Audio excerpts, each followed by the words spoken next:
knows that.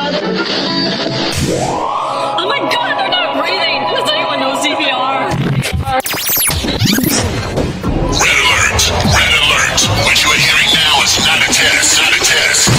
You are now tuned into LA On Lock Radio, bringing you all the newest and exclusive underground music from Los Angeles to any other city around it. Let's go! Hosted by Boy who's blessed and happy to be alive, Steve. Log in now.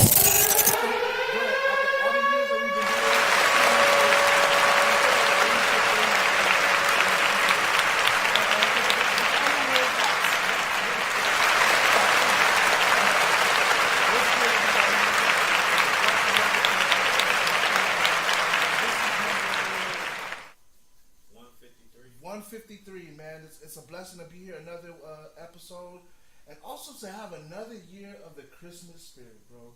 We are here. Christmas went by fast, bro. Remember we was in New York last year before Christmas, and now we're fucking over here in LA again, bro.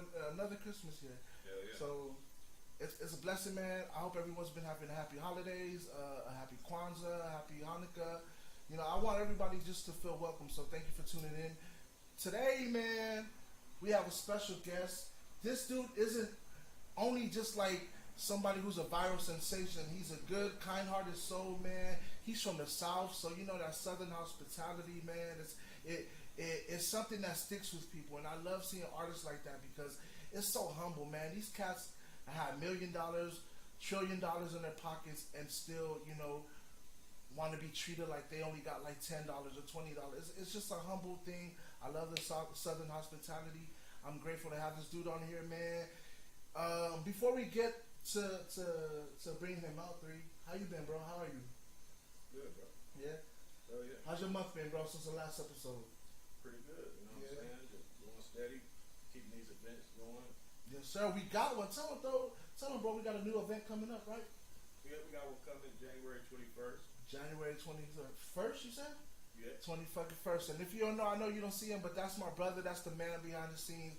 The dude that's always making LA On Lock. It keeps LA On Lock working, man. Always giving us shows and always giving us events. So shout out my brother N3, man, the man behind the camera. Yeah, there is. And now, for further ado, we got to bring the man of the hour, Mr. Bow Bow Bow.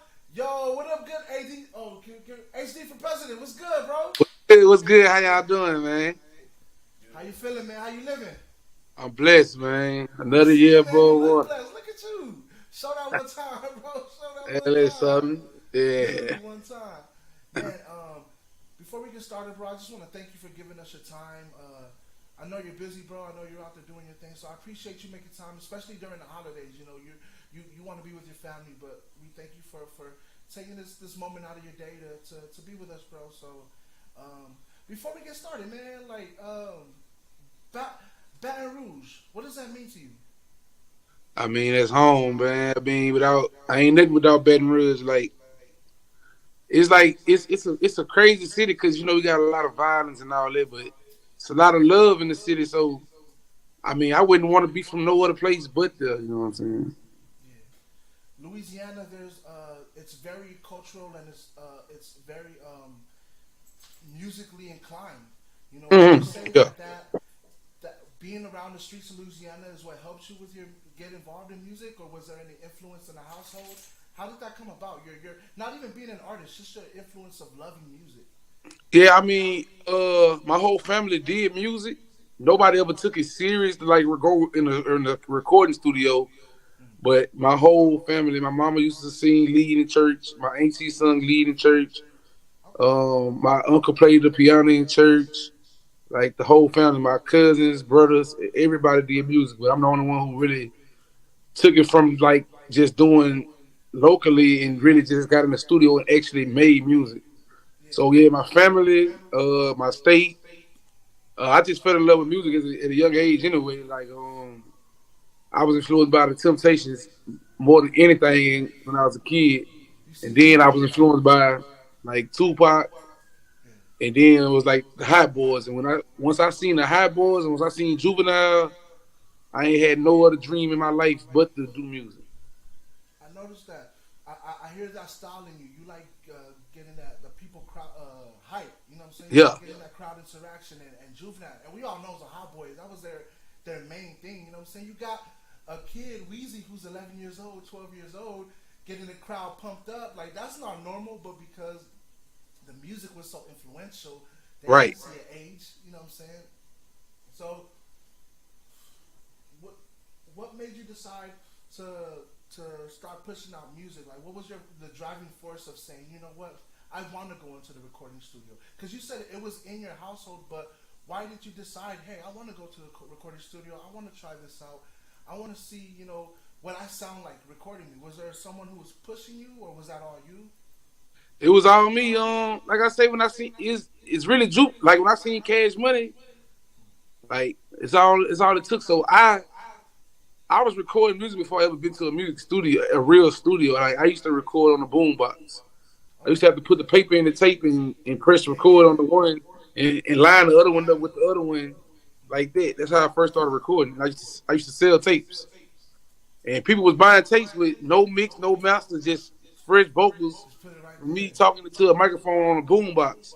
But I actually was convincing people to buy it. Like they really was. I was trying to give it away. They was like, "Nah, we gonna buy it." I'm like, "Dang, that's crazy." So I ended up getting me like a little laptop when I was like in 2001, 2002. I got like a little laptop, and I bought the little mic to go with it and start recording myself.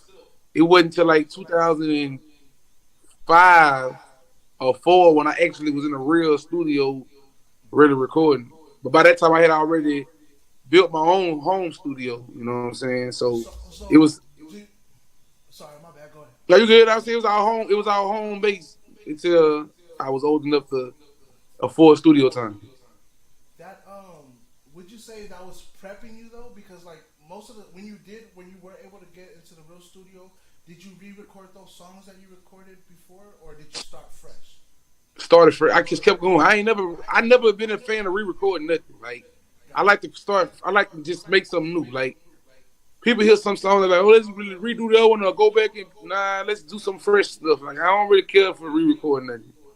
Gotcha. So Okay, yeah, it's one of those. It was there when it happened, and that's yeah, just you know how what I'm it saying. came Like along, and leave once it you there. hear, I feel like every artist grow by the minute, by the hour, by the day. Yeah, So you already grew past what you did a year ago. You got more sharper, more better than what you're doing. If music really your thing, you don't have to keep recycling old nothing. You just come with something new. That's how I feel.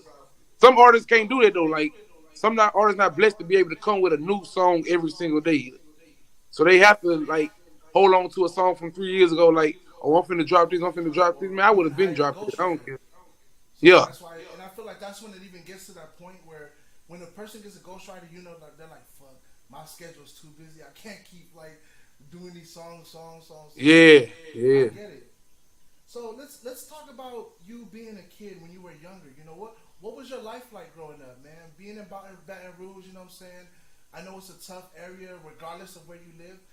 But I also know there's nice, rich areas too as well. But what side did you live on, and what was it like for you growing up? Man, I grew up in the middle of the hood, Ghost Town, Louisiana. Okay. Uh, I watched my one of my friends, my next door neighbor, he got murdered when I was like 9, 10. So ever since then, I got shot at when I was like 9. Been getting shot at, so we just knew how to move. Like we started thugging like a young age. Like I'm a full blown gangster. Like I don't deny that I'm a gangster. I'm a respectable gangster though. I'm not no gang banger. I'm a gangster. No, I So hear it in your music. yeah, you know what I'm saying? Like we don't run around doing ignorant stuff for clout. We really just real from the streets and we really stood on 10. So my mama understood like this the life that my mama raised me right. She didn't raise me to be in the streets. I was just in the streets. But I wasn't in the streets doing nothing stupid. I was in the streets because we grew up poor. I had to go out there and make money for my family, so I always been a hustler. So my mama always knew that my son gonna hustle. So I took my hustle, I got my street smarts together, I took my respect, and I respected everyone in the streets, and I was able to, make my way through all that, and still come out to be a gentleman. Like I'm a man. Like I'm not no hard headed heathen or nothing. I'm just a real gangster for real. You know what I'm saying? Respect it. And that's what I meant when I said that introduction about the Southern hospitality. I feel like every one of you guys from the South have it. You know, all the art, whether it's a rapper or a regular person who just lives out there. I feel like every single one of you, rich, poor, y'all have that. Like that Southern hospitality. It shows so much kindness, and it just shows that you appreciate life that much. Yeah, yeah. You know. I mean, I got like 19 dead homeboys Yeah. by guns. And I was probably with them when they died, or just left them, or was just on the phone with them, or just dropped them off. Like, it's like that. So I appreciate every day above, on ground because, man, I'd have been in some tough situations. I watched my cousin die in my arms. It's like, it's real. So. And stuff like that. What how are you able to continue to? Because any other rapper with stuff like that, they would make a sad song or make songs that talk about I'm tired of life or I'm sad, I'm upset. But you happen to just keep making songs. I read the comments. You bring joy to people. You bring that nostalgia feeling to people. You got people excited. They love your songs. It ain't even. You got lap dance as well. You know what I'm saying? You got a lot of songs that are just. It gives people a good ass vibe, and I don't think I've heard not one song from you that's not a slap. You know what I'm saying? That ain't got people dancing. So how are you able to channel that hurt? Because you're hurt, bro. I know you're hurt from losing all your homies like that. Yeah. How are you able to channel that and turn it into a song that's got nothing to do with sad feelings or sad? Yeah. Actually, I got a lot of them songs, but I know how to balance it out. Like, I would never want to just be known for sad songs, but I also wouldn't want to just be known for turned up songs either. But in the midst of all the pain and all the struggle and all the hurt, I feel like we need something to have fun to. Like, we don't have to be all mad and sad every day of our life, because even though the hood got terrible things that happen, it got fun things that happen in the hood. Like a lot of family gatherings, a lot of fun things. I wouldn't take back nothing. If I could bring back my homeboys, of course. But besides that, all the stuff from the hood is like, it ain't all bad. Like, it's some good stuff, good memories. So I just try to make music where we can all just have fun. Like, you got everybody who want to talk about killing people. You got everybody who want to talk about the pain. And I know for a fact I got more pain inside of me than the rappers who rap this stuff even half the experience that they had. So, I don't want to get too caught up in, I'm pain. Oh, I missed it. Oh, pain. Nah, I want to just balance it out. You know what I'm saying? Yeah, I respect that. So let's stray away a little bit from the sadness. I still want people to get, more of a feel for you. So we're in Baton Rouge, man, and you're walking through on a normal day. Like, what's it like for you just walking through? Because I know now it's different from now that you got some fame to. But then again, you seem like the person that you were like, hey, what before? I don't want to use your real name, but before that, HD. You're like, hey. You seem like that type of person that was really good with people. So, if I'm wrong, forgive me. But no, you're right. I'm good. I'm good in every. Still to this day, I go to Baton Rouge, no security, no homeboys. I don't roll 10 deep. I be by myself. So to this day, like I can go walk through any neighborhood right now, and they gonna show me love. Like, I ain't saying everybody gonna show love, but for the majority, I show love. Like, I'm one of the only rappers that can go to every single hood in Baton Rouge, and I don't got no smoke with nobody. Okay, so like, I'm glad we on to this topic, because this is something that I wrote for later on, but now that we're kind of on it, I might as well ask it now. I'm an artist. I'm not on the level you're on yet, but for those people that are on that level, like, what do you feel about having to check into places? Do you feel like because you are, you don't agree with that? Yeah, not ever checking in nowhere I go in life. Like, why these famous white people don't got to check in? Why, you know what I'm saying? Why the Rock don't got to check in? Portraying racists in movies, why don't you press them? Yeah, why Justin Timberlake ain't got to check in? Like, make it make sense to me. Why, it's too many white people that's famous that don't got to check in cities, but why a rapper got to check in? Like, I'm not checking in nowhere. I go to LA, chains on. I go to Tennessee. I go everywhere. I'm not never nobody can. I mean, I would tap in with people from different cities. I would love to tap in, but I'm not checking in with nobody. I'm a grown ass man. I do what I want to do. I don't believe in it. Like if you want to come to Baton Rouge, bro, feel free to come whatever day, whatever time. Just be safe. That's all I'm gonna say. I ain't gonna say, "Oh, I run Baton Rouge. Y'all gotta come holler." No, man, nah. Well, see, Because you're not gonna press the white man to check in. the thing about me, yeah, I have face tattoos, but you know what? I'm not gang affiliated. I don't push that narrative. So I feel like I don't know. I'm kind of respectful as a person as well. So I don't ever like have issues whenever I go places. So I know someone like me probably won't have to check in. But I like to think that I feel like maybe those artists who do check in is because they talk about committing violence and they talk about being gang members, and their music is so violent that it's like. Do you feel like something like that may cause those people from that area to feel a threat? So when you come to my city, or do you think it's all about chasing clout and because that person? It's all about clout. Cause I in 2018 I took my whole team to Cali and shot a video with Compliments, Real Bloods. Shout out I ain't checking in with nobody. They told me pull up. They was like, hey, my people put it together. They told me to pull up to the studio. We pulled up, shot videos. We had fun. I met some Bloods. I met some Crips. We had a good time. It wasn't no checking in. We ain't had to tell them nothing. So I do the same thing, bro. When I shoot videos or I do features, I do the same thing, and I'm like, I'm blessed that I can just walk around different hoods and nobody sweats me. So I trip out like on the rappers who are like mainstream. I feel like, is that even a real thing that people make you check in? And I think it's all about it's about how you portray yourself and who you connected with or whatever. Like I feel like it's all about that. Like it's a lot of clout chasing going on right now. So everybody want to be entitled to say they run this or they run that. When in reality, you don't really run nothing because you don't own nothing in the hood. 9 times out of 10, you don't own nothing there. You probably don't even own where you're living there. You probably somewhere in a safe condo that you rent anyway.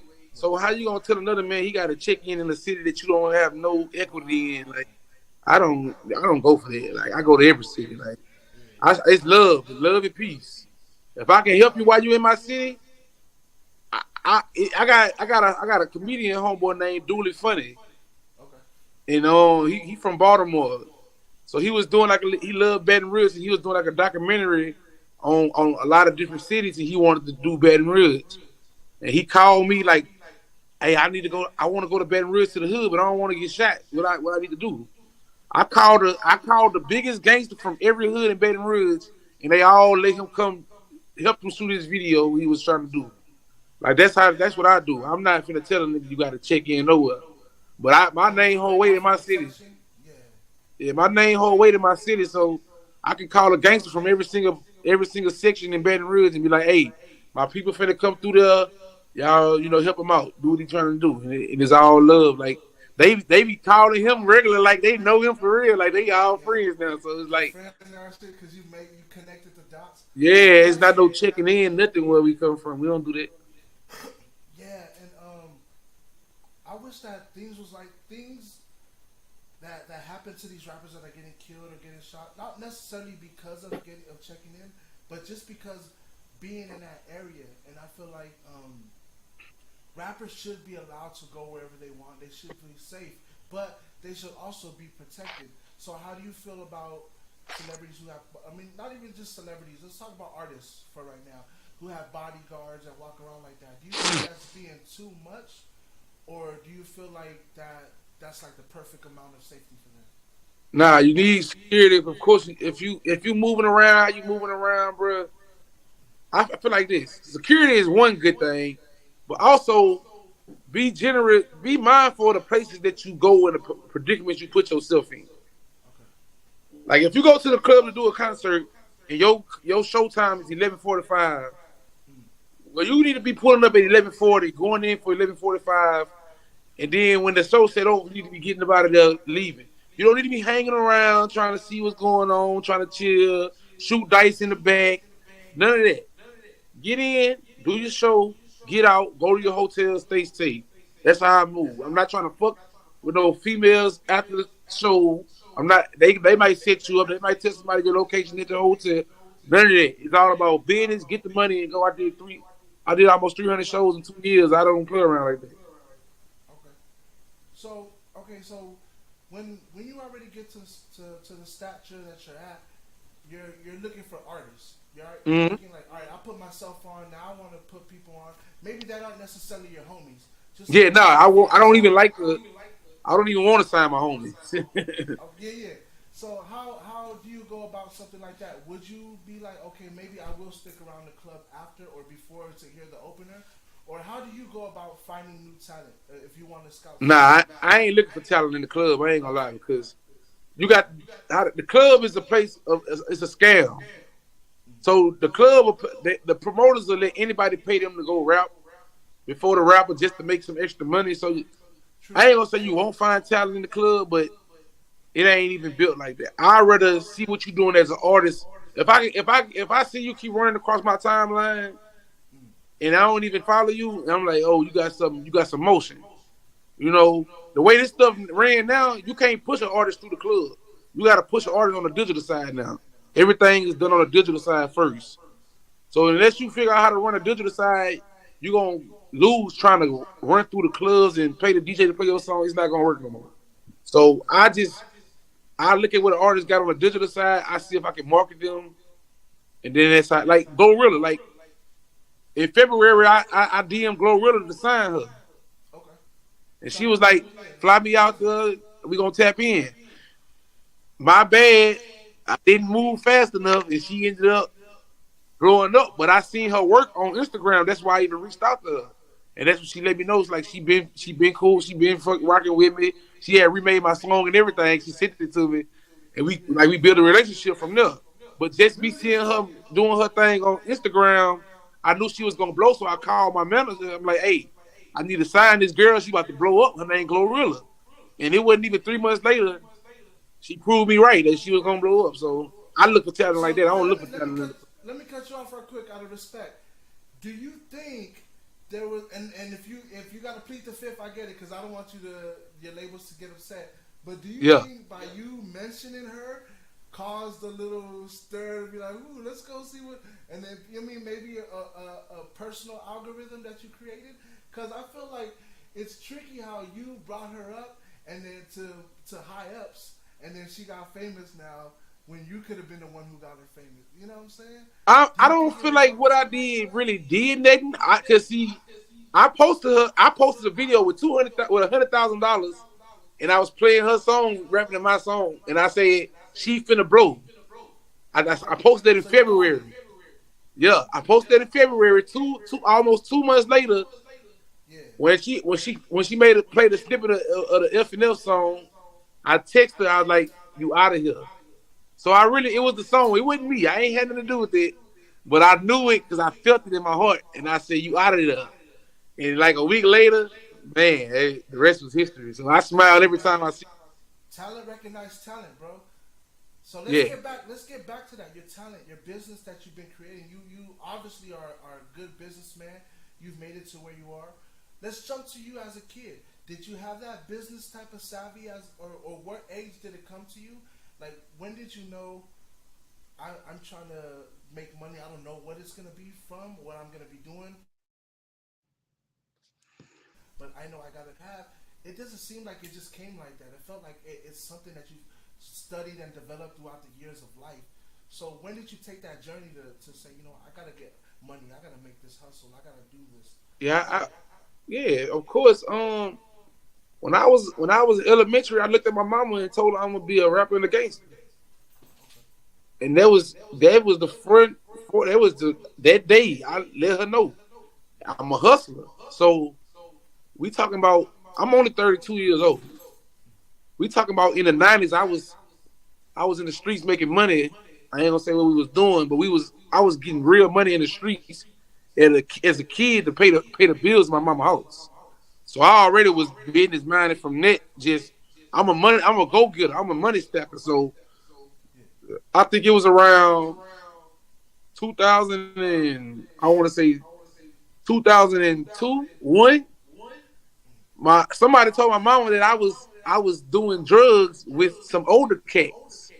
And my mama and them came fussing at me, talking about, oh, you doing drugs? You I say, y'all got the Mad as story hell. out wrong. Mad as I hell. might be selling to them older cats, but I ain't doing nothing. So they wonder how I come home with cars at 14, 15 years old. I come home with cars and I got everything. I got stacks of money in the shoe boxes.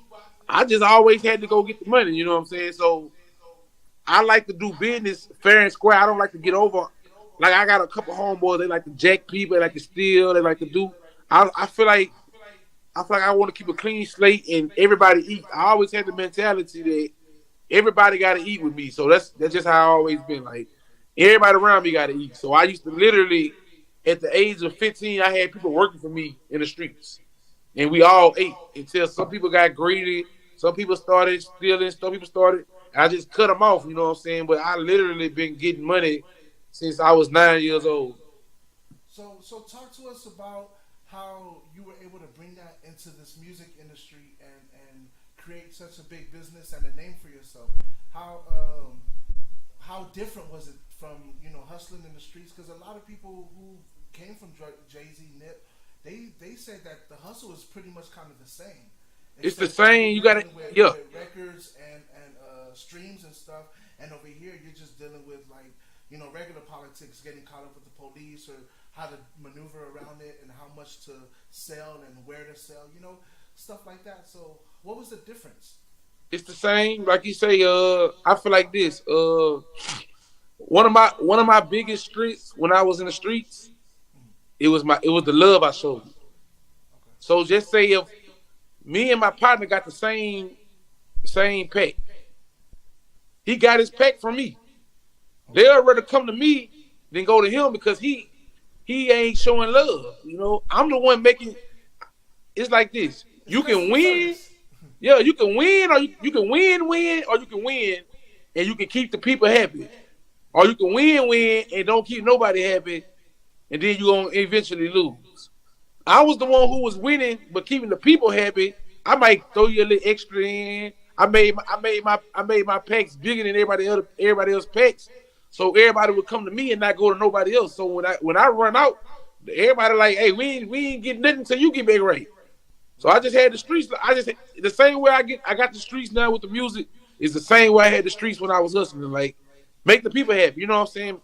They was laughing at me for doing shows for $500. Then I ran for $500 to $20,000 in a year. So it's like I kept the people happy while y'all was laughing. Talking about, I charge this, I charge that. Keep the people happy, bro. I love hearing that. Make the people happy. The thing about music is this, bro. You can be the best rapper in the world. You can rap the most lyrical rap you want to rap. And I can come on the song and say something as simple as bow, bow, bow, and make way more money, way more everything than you ever did, all that hard rapping you ever did. But the thing is this, if you can get the people behind you, it's unlimited money and unlimited visitors, places words. You can go. For just saying bow, bow, bow, that becomes your signature thing where anywhere you go now, if they even hear something like that, they already know HD4President. Yeah. You So like how McDonald's has I'm loving it. Yeah. Bow, bow, bow. That's your slogan, bro. They just say it now. So you take that and you show and you add the love with it. That's your product. The bow, bow, bow is the product. That's just like the dope. That's the dope. That's the dope you selling. That's bow, bow, bow. Now you got to take the person who's selling it, and now you got to sell yourself to the people. So once you sell yourself to the people, now you got this good ass dope, and you got this, nice artist who show love and can relate to people. Everybody's gonna want to spin with him. Everybody's gonna go see him. They wanna. That's why I was, able to do what I do. You got some artists who can rap good, make good songs, but their presence in person is horrible, and nobody really want to go, see them or anything like that. So it's like all of them go hand in hand. I just had to learn to find my way and see what I was good at. You know what I'm saying? So it's basically it's really the same thing. Like it's a hustle, and you got to figure out what you want to do, how you want to do it, and what works best for you. Because what worked for me might not work for the next artist. You know what I'm saying? Like I used to rap. I used to really rap. I used to rap like Kendrick Lamar, and I could never get my break. But I always had fans. I always had, love, but I could never get my break. It took for me to just say something simple and get rich. Because if you remember back then in the '90s, it used to be where we could stand outside of a radio station or whatever, and just like whoever's coming up back, there's he's got to go out. He's got the host got to go eat. The host got to go. Yeah, they got to come out there. It could be you can rap for him right there on the spot, and bam. Now, bro, it's like it's so much money involved. They ain't even got time to look at you, bro. They don't even want to look at you. They got to take a back way to get. They got to go over here. They got to get out the side door, the back. It's harder, but it's easier because I feel like it was better back then because it wasn't so many rappers. So once a rapper, like if I would have, let's say I dropped this song in 2001 when Romeo and Bow Wow was up there. Yeah. When Romeo and Bow Wow was hot, it was just Romeo and Bow Wow that you see on everything. Now you got so many artists upload music every single day, you can't keep up with everybody. So it's like, right, but that's better too. Let's talk about this since we're on that topic. Have you ever before you had the #1 song out there? Have you ever thought like, oh damn, I wonder what this year's song is gonna be the next biggest song? Yeah, yeah. Back with that Gucci Louis Fendi. Remember that song with Krayshawn? And it's like, oh, that's this year's artist. I wonder who next year is gonna be. And then it ended up being LMA with the booed up. You know? Yeah, every year it's that one. It's that one that's gonna carry the year. I had it last year. Glorilla had it this year. And I was asking. I want to ask, how did that feel to finally be that artist that was like, yo, I got that song that people are like, ooh, this is what this New Year's song is all about. It's blessed. It's the biggest blessing I have. That's one of the biggest blessings I ever received in my life. Can't nobody take it away from me. So in 2021, I had the hottest record in the world. Yeah. You can sum it up how you want to sum it up. You can. I still think it is. Still is. Speculate. 2021, I had the biggest, hottest song in the world on everything. So it's like the biggest blessing. And like I watched it go from me, and then like I say, Glorilla did it next. Now I'm ready to see who's gonna do it next year. Like somebody, it's gonna be a different artist every time, but it's just a blessing to see it. Me and my producer right here, and we were actually talking about. There's like 6 different versions of "Touchdown to Cause Hell." So I wanted to ask, let's talk about the story of "Touchdown to Cause Hell" and all the remixes. We'll get to that too. But yeah, let's tell the story about it if we can. How did it come about? All right, so look, the producer. Now y'all wrong. It's not 6 different versions of "Touchdown to Cause Hell." Check this out. I've been trying to. I gotta figure out how to say this to the whole world at one time because I have to explain this every time. "Can't Stop Jigging" is the original song. Okay. It's not "Touchdown." The original song where the bow bow bow come from is called "Can't Stop Jigging." Okay. Once I said bow bow bow at the beginning of "Can't Stop Jigging," it got so popular in the southern region, I just kept saying bow bow bow all in front of my songs. So I made a song that's actually called Bow Bow Bow. And the song went viral with LSU because LSU used it for their theme song. So after I make the song Bow Bow Bow, I actually made a song called "Touchdown to Cause Hell," and the producer took the beginning of my "Can't Stop Jigging" song and slapped it at the beginning of "Touchdown." So that's why the Bow Bow Bow and "Touchdown to Cause Hell," it came from my old song. All the songs totally different. It's just they used the beginning of the song. Have you ever told this story to anybody? I told it a lot of times, but I don't never tell it like publicly. I don't never tell it publicly. Dang, man. It's 5 different songs, but I just use "Bow Bow Bow" in all the songs at the beginning. And it kind of confused people because when the song went viral, it was picking up "Can't Stop Jigging." So I lost like 1.3 million videos because he was saying copyright infringement. It was detecting the wrong song. So we had to go in there and fix it and actually add "Bow Bow Bow" to the name of "Touchdown" when really "Touchdown" was just "Touchdown." He took the dun dun dun. He took that sound out of "Can't Stop Jigging" and made a whole new beat. Got you. So the original, the one that Glorilla rapped on, is called "Can't Stop Jigging." That's the original. Before all this, that's the first song that blew me up. In 2020, I dropped Can't Stop Jigging, and it took over the whole southern region. And over a year's time, I dropped a song called Band Dance, which I said bow bow bow in. Then I dropped the actual bow bow bow song. And I dropped a song called Turn Me Up a Little where I say bow bow bow. And then I made Touchdown that went viral, super viral. So it's 5 different songs. They're not the same song. So can we get a little background or story how and what you were going through when you thought of that bow bow bow? Like, where did that come from? Well, was it a That's segment that you made or? Nah, I didn't make that up. This is Louisiana saying, like, if you listen to all our old songs, we be like, bow, bow, bow, but we don't say it in a singing way. You like, bow, bow, bow, Yeah, I was bow. about to say. I heard like Hot Boys. They be like bow, bow. Yeah, we ain't never said, we ain't never said like with a tune to it. Okay. So I actually added like a tune, and I said it in a key, and it was like when I said it, I just be saying random stuff to get my song started. And when I first did it, I took it out the song. I was like, man, you know how when you record, you take all the first beginning stuff out. Yeah. And I did it, and I was like, hold on, it kind of sounds kind of nice in the front of the song. So I slid it back in. I'm like, bow, bow, bow.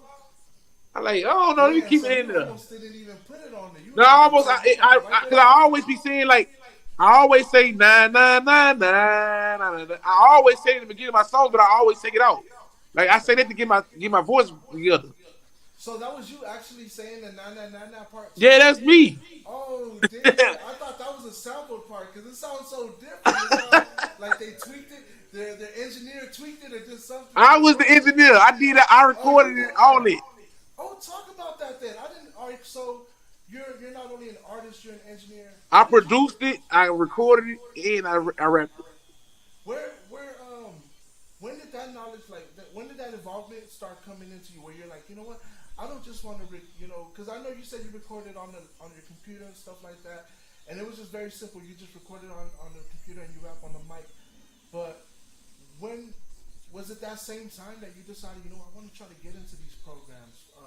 Pro Tools, In 2004, like I say, once I had a homeboy who was 10 years older than me, so he knew more about studio stuff. He had it. And we used to record on Cubase back in the day, 48 tracks. We used to record on Cubase. That was my favorite program. So we started going to the other studios. They was like, they got to convert it over because everybody used Pro Tools. And I'm like, man, I don't want to use no Pro Tools. I like Cubase. I like Cubase. And I'm like, dog, just switch over to Pro Tools. Like, no, I don't want to switch over. So we recorded on Cubase for like a whole year. After we ordered the Pro Tools, we didn't use it. And then after like a year, we started using Pro Tools. And I started like learning. But I always be wanting my stuff to sound good. So I wanted to learn how to make it sound good, you know what I'm saying? So I just kept learning. I kept teaching myself, ordering plugins, ordering new machines, new mics. I invested in studio equipment since I was 9 years old. No lie. I used to get keyboards for Christmas.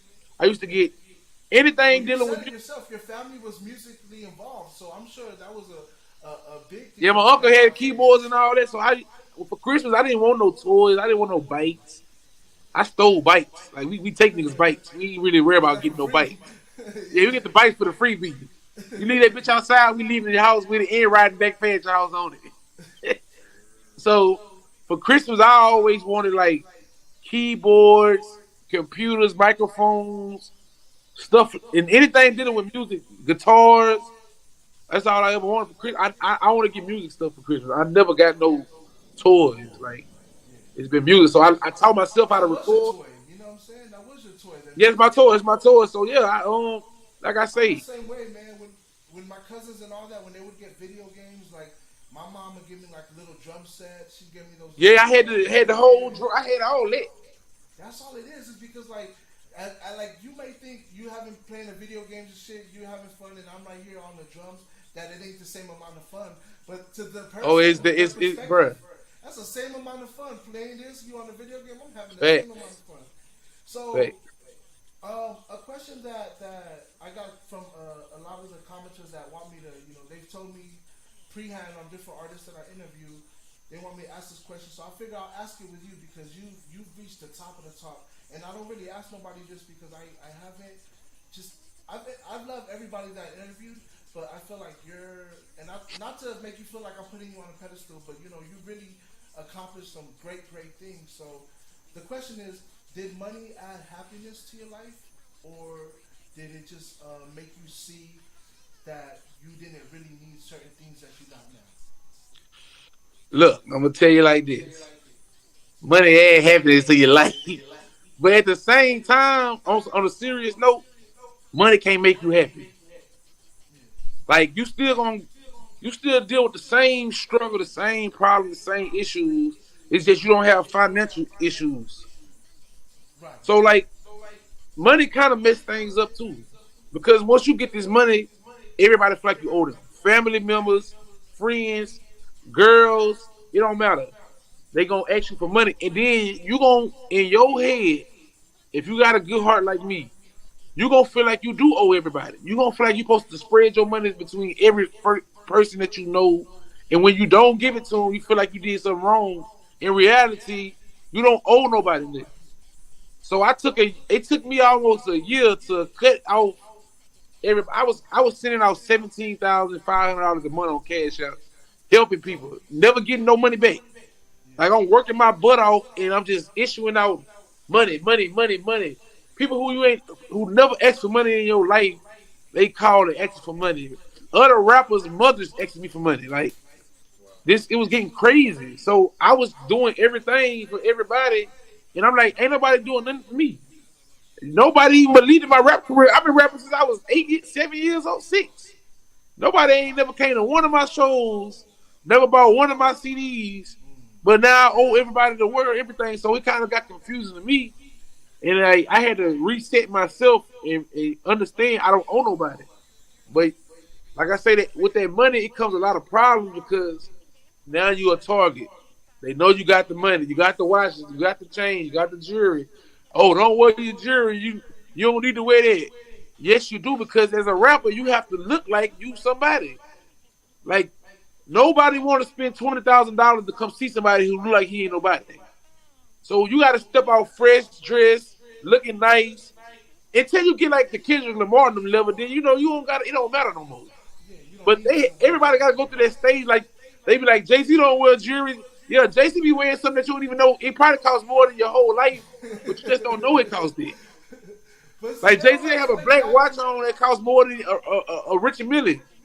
But people don't like to look back when he was rapping with Jazz O. He had all the That's all they cherry did on. He was wear chained chains. up. Yeah. Big L, all they did was wear All they chains. did, I got a picture right now in my phone of Jay-Z full of jewelry. So every time somebody tell You're the me why you go-to. gotta wear jewelry, I got the picture in my phone. Like, don't tell me what Jay-Z did. Jay-Z 50-something years old. Yeah. It was a time when they had to do the same things we doing now. It's a cycle. So it's like a 50-year-old trying to tell a 30-year-old don't do this, or a 30-year-old trying to tell a 20-year-old don't do that. No, they got to experience that. Like me, I'm 32. I don't like going to the clubs. But like I be dealing with like young females, they be like 21 and they like to go to the club. I can't tell them don't go to the club because it was a time when we was in the club. But now we older, we don't do that. So don't try to make a 20-year-old live a 32-year-old life. You know what I'm saying? Right. He or she, they got to go through their own experience. And Facts. they, like you said, we don't all live the same life. So, or we don't, just because something, like you said earlier, just because something worked for you, it doesn't mean it's going to Yeah. work for the next person. So you got to, respect. You got to let them go through that. Facts. So, so let's talk to you about your family. You have siblings. You got. I got my mama got 5 kids. My daddy, I got 3 sisters on my daddy's side, and I got an older brother. But shit, I don't know him. I ain't never seen him in my life. He ain't my brother for real. But I don't even know him. You had, and including the church, when you guys would get involved with church, you kind of had an audience already. You know. Yeah, I used to freestyle at church rapping. Okay. I used to rap my pain songs in the church. How did you discover that you wanted to rap instead of just singing or just playing? I can't sing. Okay. if I knew how to sing, I would not be a rapper.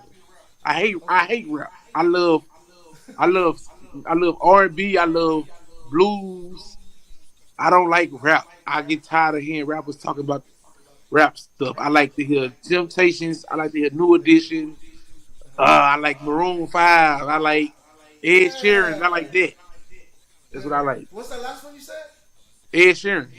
That shit? Okay, I yeah. love that type of So, music. That's my vibe. Like I stick to the rap because I don't stick to the rap. I really do all that singing stuff, but I got to be a rapper because I'm not a singer. okay. All right. Pick one, bro. Your iPod, a CD, or a vinyl record. Which one you want to listen to music through? iPod because you can hold more songs. Okay. Okay. That's a fair one. That's a fair one. But it ain't So nothing like the CD era though. That CD era was the dopest era ever. have it in your pocket, that big Yeah, fucking you gotta wallet. hold it a very certain way. Remember when they made the anti-skip one? The one that don't skip Oh when you yeah, move where you it? can move around and it doesn't jump. Yeah, I remember that one. That was for like people who play sports and shit. That was, Yeah, you be moving that was around good. with it. You can run. So being an artist before social media, because you've been doing this for a long time. You said 9 years old. So being an artist pre-social media, and then being an artist who not only after social media, but you conquered social media as well. Yeah. You know what I'm saying? You didn't just get to witness both sides. You conquered one of the sides. Obviously, when you were a kid, you couldn't conquer. I didn't conquer, and that hurts me to this day. But yeah, because you could have changed the world as a young kid. Because I wanted to change the world as a kid so bad, bro. Like that was my goal. I wanted to be. Me and Romeo played football together. Okay. So Was it Beach Romeo? yeah, we played football together. Okay. So back then, I just knew I was gonna make it.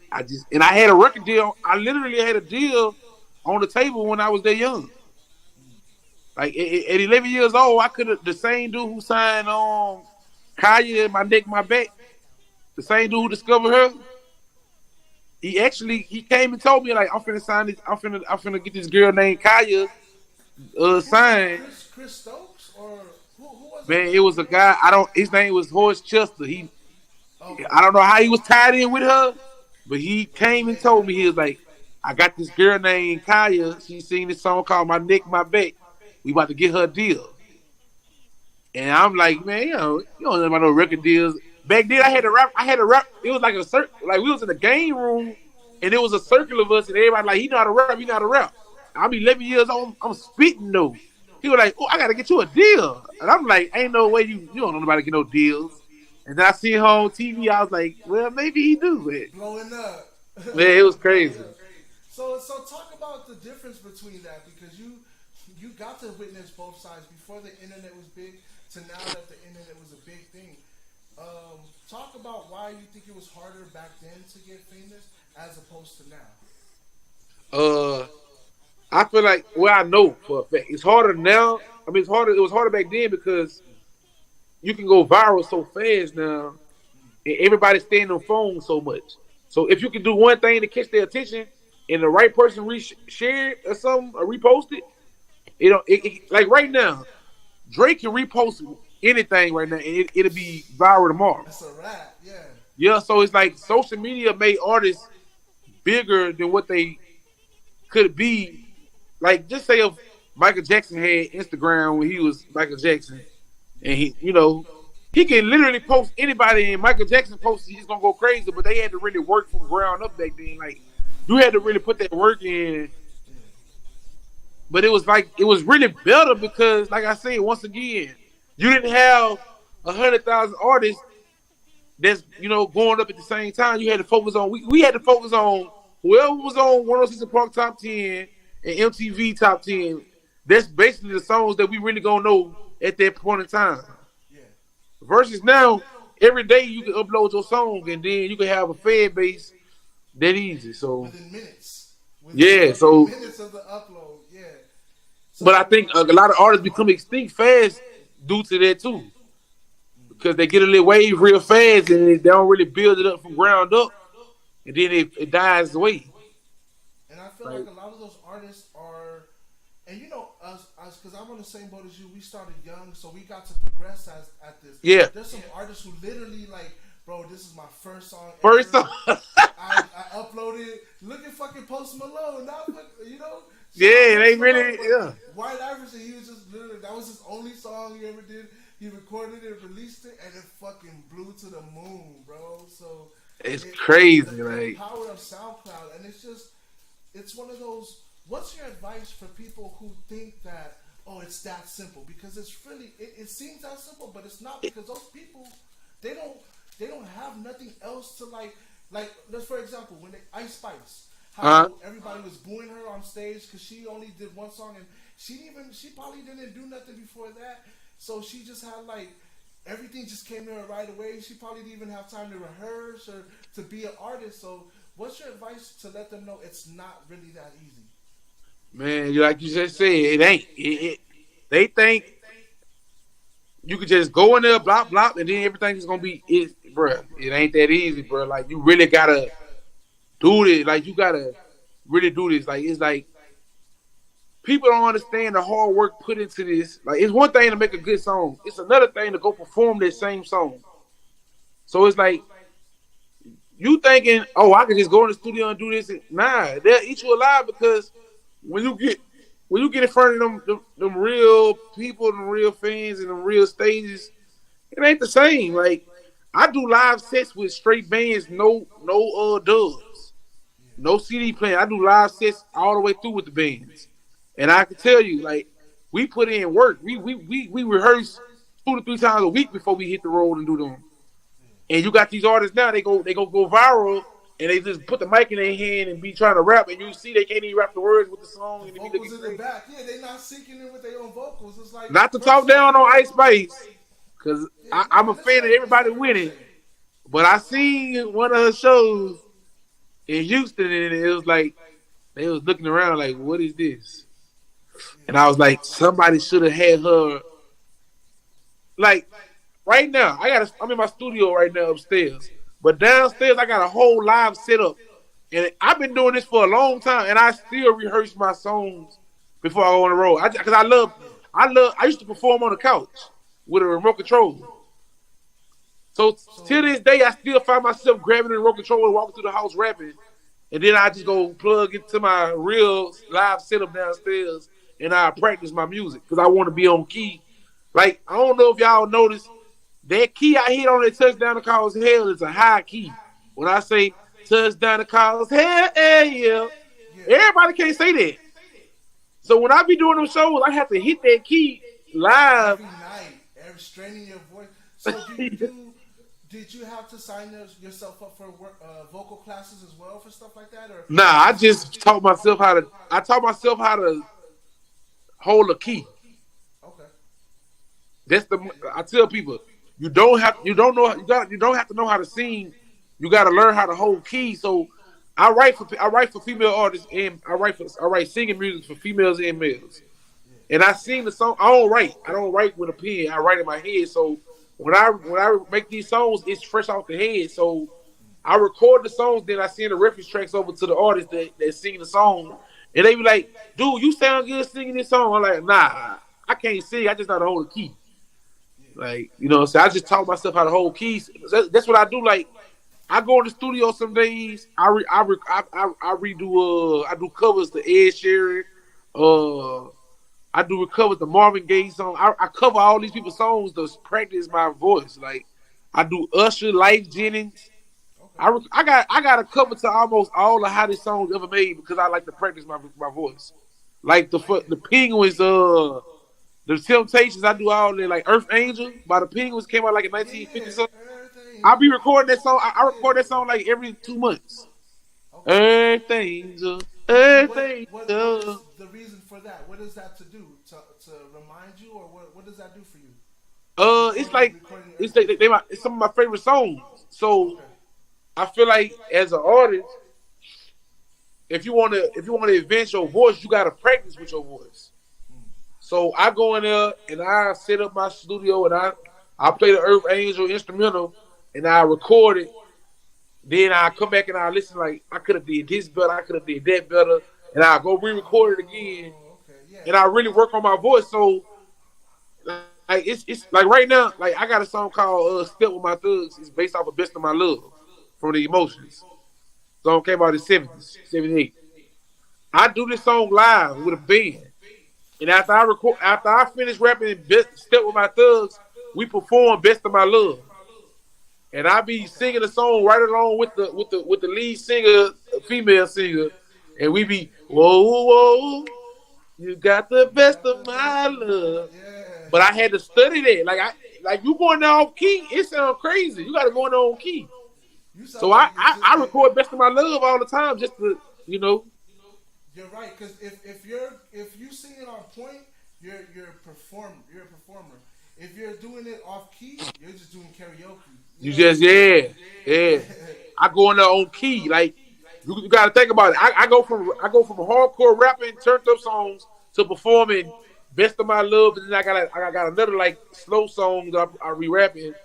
I be singing. So I'm switching keys every single song. Yeah. So I gotta get right with the key. I gotta come down, go up, come down. I gotta it is live. It ain't like you going over it 3 times to get the key right. No, I gotta go straight into it. Straight from bow, bow, bow to whoa, whoa, whoa. You got the best of my love. It ain't easy, bro. So stuff like that.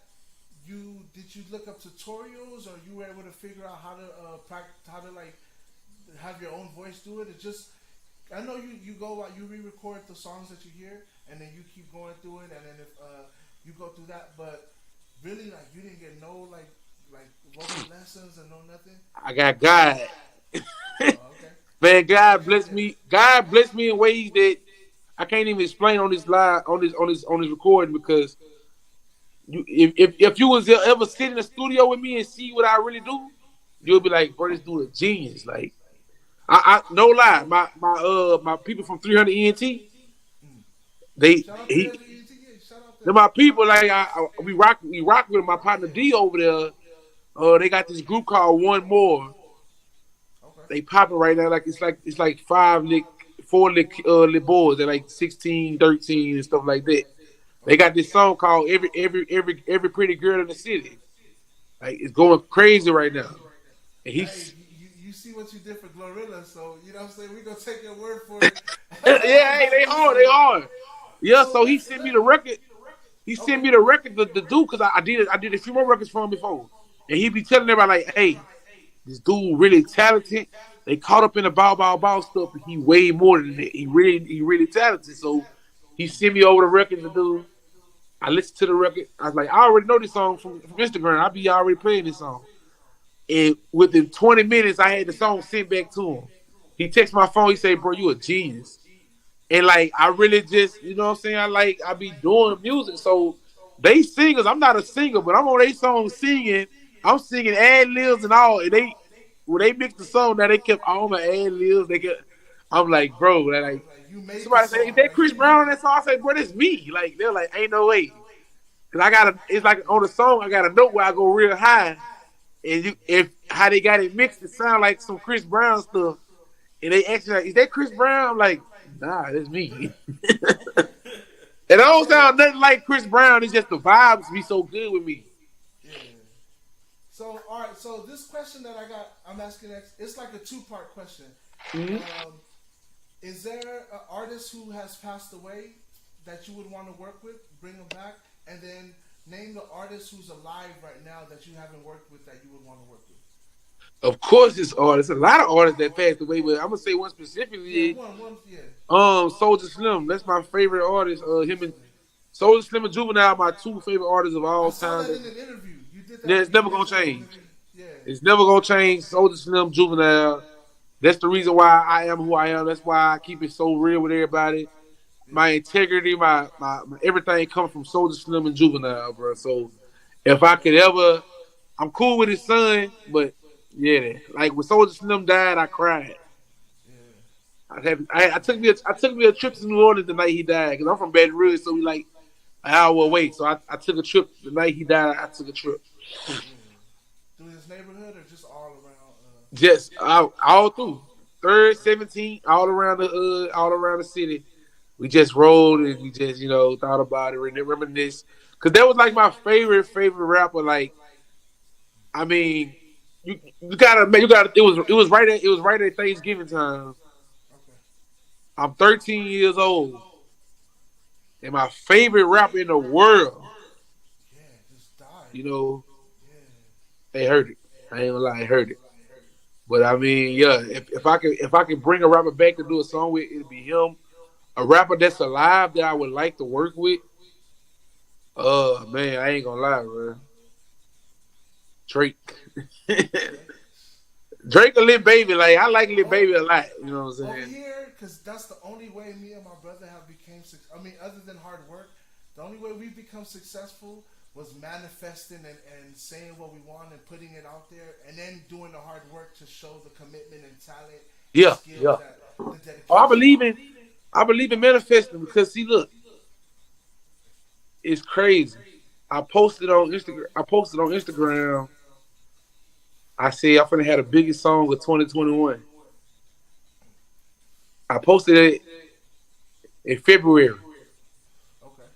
Months later, the rest was history. And I had to remember back. I screenshotted it that day because I was like, y'all remember this post now. So I speak it into existence. You know what I'm saying? And the rest was history. So right now I got this song where I want Drake on the song. So I keep on saying, wait on the Drake vocals to come in. Now, let me ask you this because, bro, this is from us fans' perspective, from the other side of the screen. How difficult do you think that might be? Because you're already up there. Like, Drake should be wanting a feature from you. You know what I'm saying? So If it's like, you would think that, but it ain't like that. nah, damn. I see. I was with Drake about a few weeks ago, and all I did, I just spoke and dapped him up. I ain't say nothing out the way. Like, let's do a song. I'm not. I feel like, with all honesty, I feel like as an artist, I got to do more. I got to put in more work. I can't just walk up to Drake and be like, "Hey, I want you on this record." I got to show Drake that I'm worth doing a record with. You know what I'm saying? It's so far away, but it's so close to.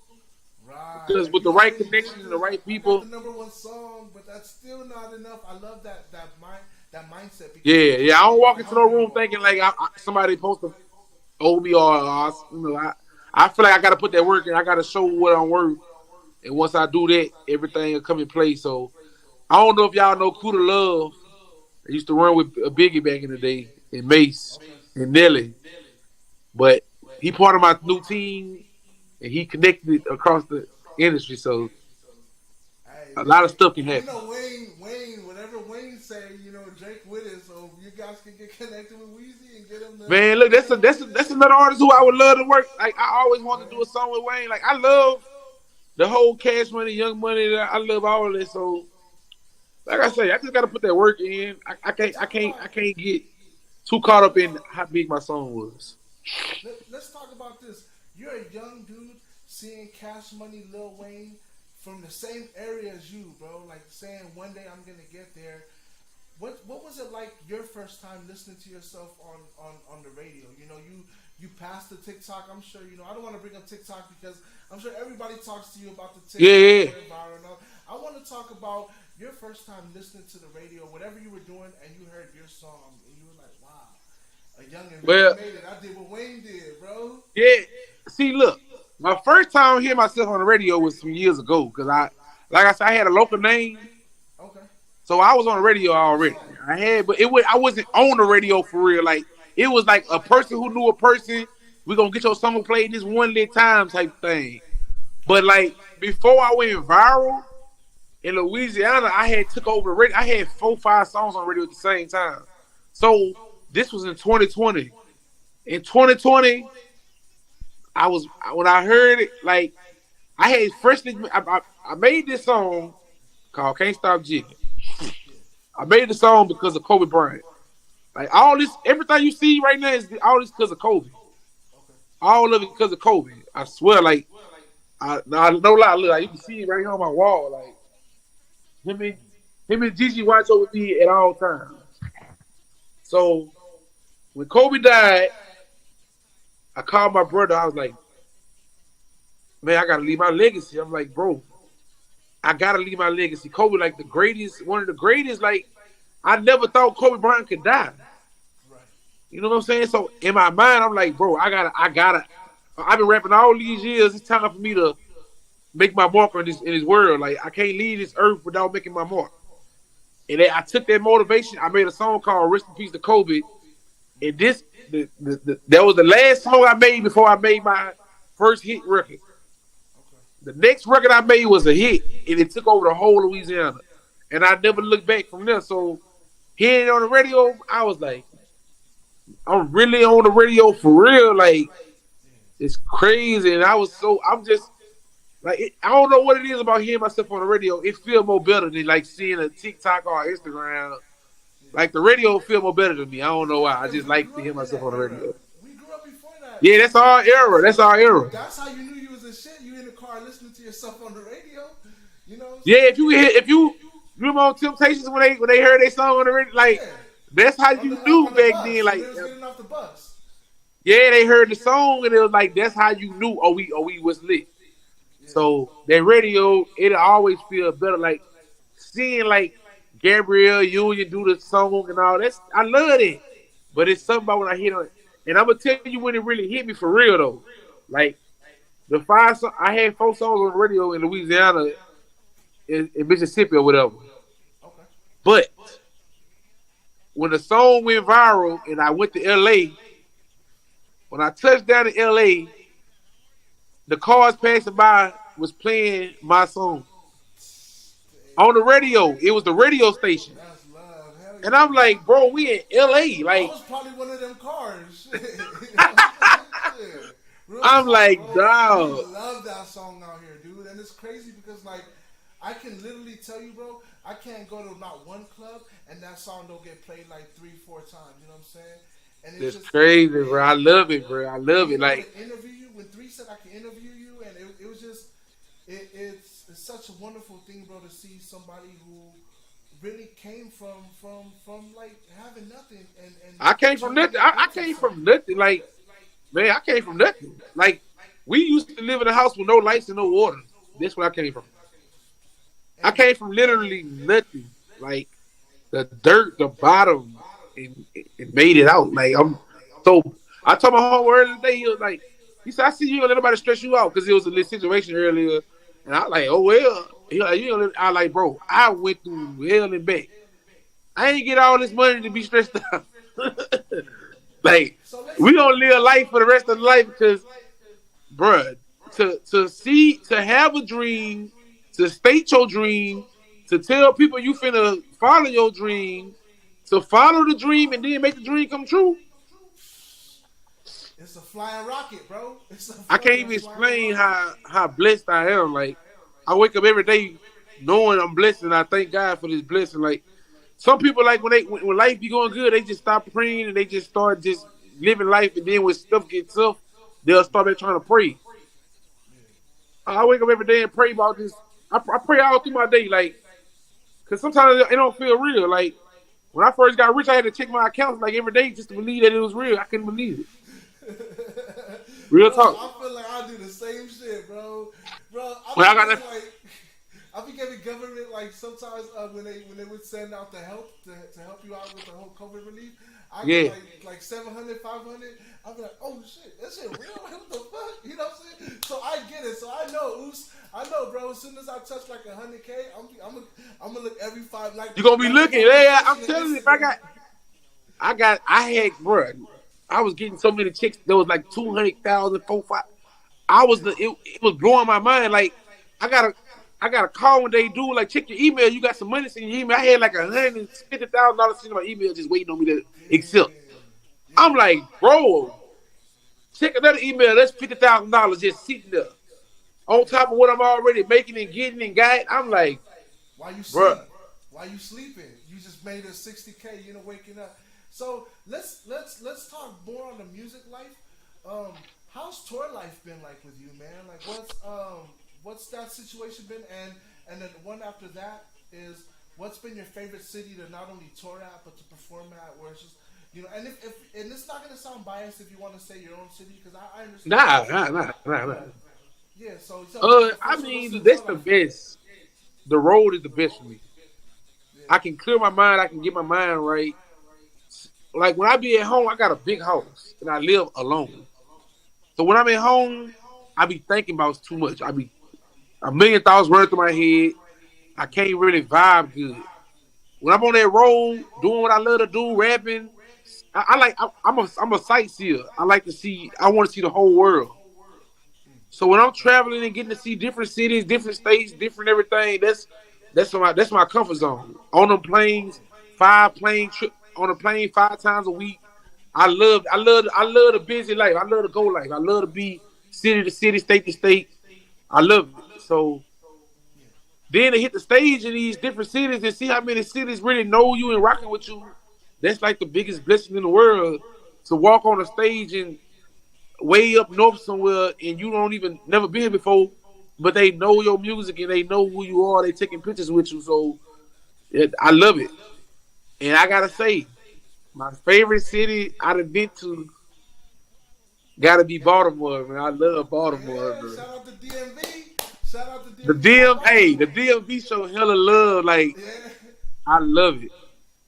Yeah, Like it's like when I was growing up, The Wire was my favorite, the first TV series show that I fell in love with. okay. So that's my favorite. To this day, The Wire is still my favorite series from HBO. Like not from HBO, but just like in general, The Wire was my favorite show. So watching The Wire all them years, I never got to go to Baltimore. So when I finally got there, I was like, I'm where they shot The Wire at. And my partner, he already from there. He wasn't out there at the time. My comedian homeboy, he called his homeboy and told him like, "Hey, HD in Baltimore, pull up on him."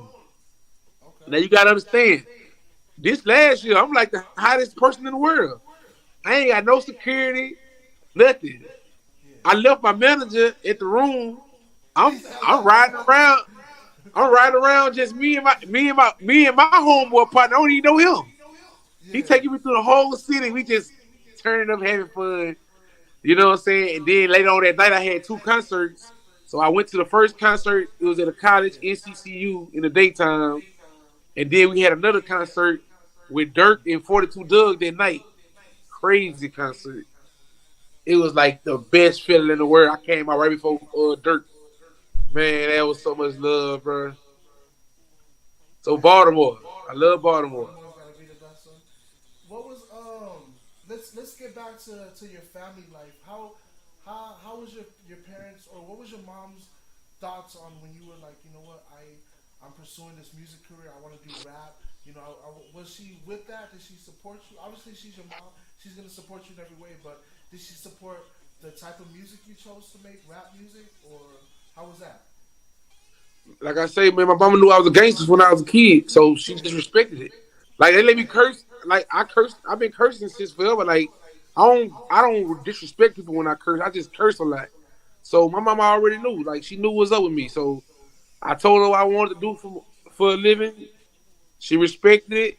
They ain't get in my way. They ain't bother me. I ain't had no curfews, no nothing. I'm outside all night. I was about 10. Now I'm outside all night. I never had a curfew. I was a grown man since I was a kid. Like it might sound crazy, but I carried myself like a grown man when I was a kid. So my mama always knew. Like I say, I was paying bills in my mama's house when I was 10. So it was always a respect. My mama didn't look at me like a little kid. She looked at me like a grown boy. And I was the man in the house a lot of times because my daddy had bad gambling problems and bad drinking problems. So I'm the oldest out of 5, so I was left to be the man in the house a whole lot of times. And I used to rap about everything I was going through. And my mom used to cry. I used to make songs. I used to make my mama and grandma them cry because everything I went through in life, I be putting it in a song. I always put all my life stories in the songs. All my life is all. I used to be like the smaller version of Boosie. The way Boosie rap all that pain in life, real life stories, I was the exact same person on the lower level. So my mom's always respected what I did. They ain't never like, I ain't gonna say they ain't really supported or nothing like that. They just let me do me. Like I didn't want nobody to support. I just want to let me do me. Like I ain't want nothing from nobody. Just let me do me. And my mom used to always fuss because I used to watch the Temptations every single day. And she be like, "You can't keep taking over the TV every day watching that damn Temptations movie." I'm like, "Man, it's my movie though." And like once I signed to Motown, my mama texted me. She was like, "I remember I used to fuss at you all the time by watching that damn movie." Now you're with the. So now I'm with them, so it's crazy. it's crazy how things work. So you're sitting there right now getting signed by Motown. What's going on in your head? Is it blank thoughts? Like you just like I want to get it over with, or do you have a bunch of things? Are those old things like man? I used to watch the Temptations. I used to while you're in the Motown studios because that's big, dude. Hey, That's when I huge, first man. see the thing is this, I had 14 labels calling me. 14 labels calling in one day, trying to sign me. But in the midst of all that, I had already been on the phone with APG for like 4 months. I had been on the phone with Motown for like a month. And the deal was a different number. Like they was trying to give me a single deal, $75,000. That's it, and we gonna see where this goes. And this So in the Motown. midst of us trying to get the deal raised up and the numbers right, I'm at the point like I'm like let's go and take the single deal since they don't want to give me no real deal. I'm like I ain't gonna trip. But then I was like, you know what? I done made it this far without no deal. I done ran up like a $250,000 off of just street, like doing shows with no deal, independent. Yeah. So in the midst of us talking about that, I went viral with a song that wasn't even supposed to be coming out yet. So when the song went viral, it went from that to let's give him an M. I'm like, all right, yeah, let's get it right. So it took me a whole month to sign a deal because we was just going over a lot of stuff. There was a lot going on. And I was like, bro, I'm exhausted. I want to get this over with. Let me just go and get my first deal out the way. I want to sign. Like I ain't. I'm 31 years. I was 31 at the time. I'm like, bro, I worked my whole life to sign a major deal. So you got people in here, stay independent, do that, do that.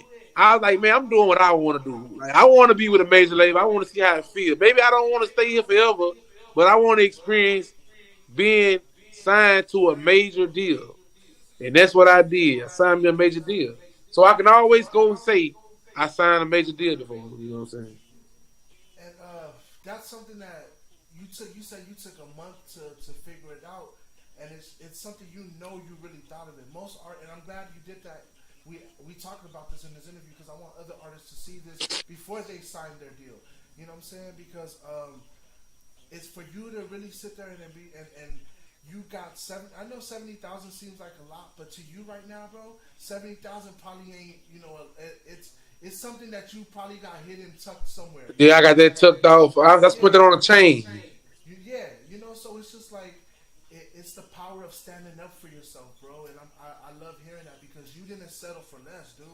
You really went and was like, no, I need more, and you took some time. Like, I'll take this deal, and you were able to learn it, calculate it in your brain what it'll lead to, and it just became a fucking avalanche, bro. It just what do you call it? Snowball. Yeah, they told. Look, they say, oh, we're gonna give him $1 million deal. I'm like, and I had $1 million sitting there for a month, and I ain't even. I wouldn't.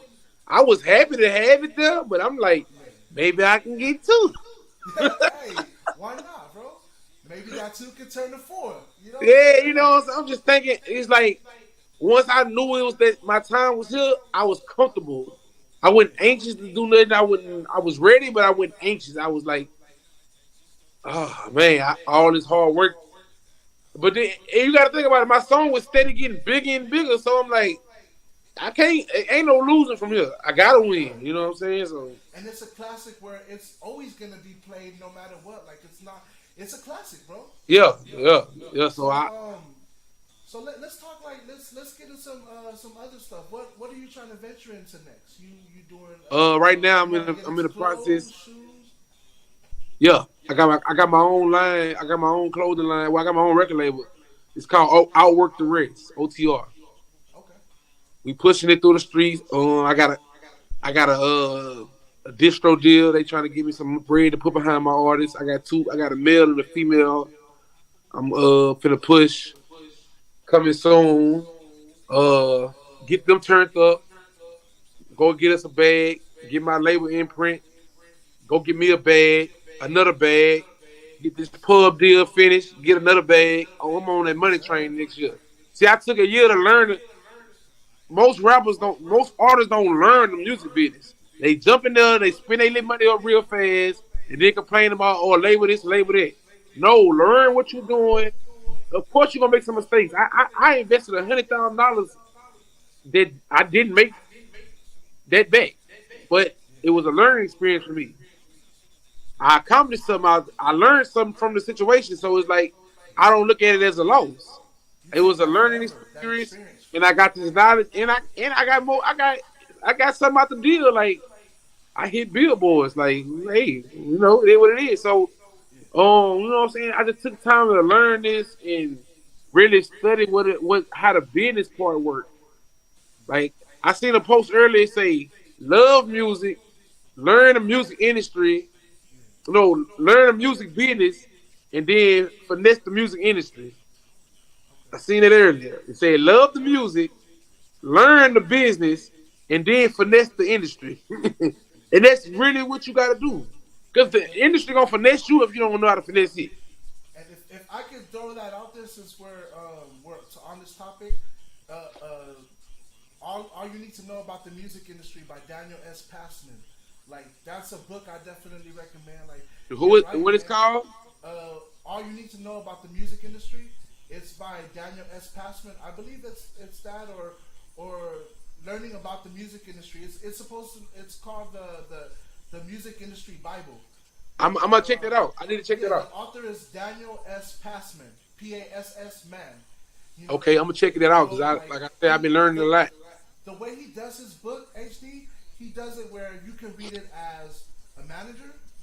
He'll section out in the beginning. He'll be like, all right, this is you want to be a manager, you got to go to page this. Oh, yeah, that's smart. You want to be an artist, you got to go. This is for the artists. You got to go, and so on and so forth. Now, if you want to do it all, which I see you're doing it, Yeah. I would love to just read the book through and through. You know what I'm saying? Just because that's what I'm doing. I'm reading the book through and through because Yeah, I want to read that. But I want to, so it's. I believe it's what you need to know, or what you need to know about the music industry. There's different editions, but they come back in years. It's like Grand Theft Auto, bro. Like it's like 4 or 5 years.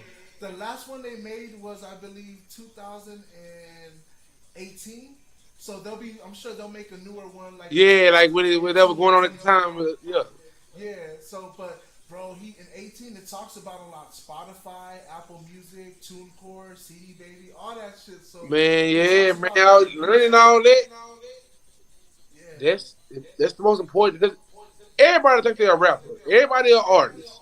They don't know the first step of really doing this.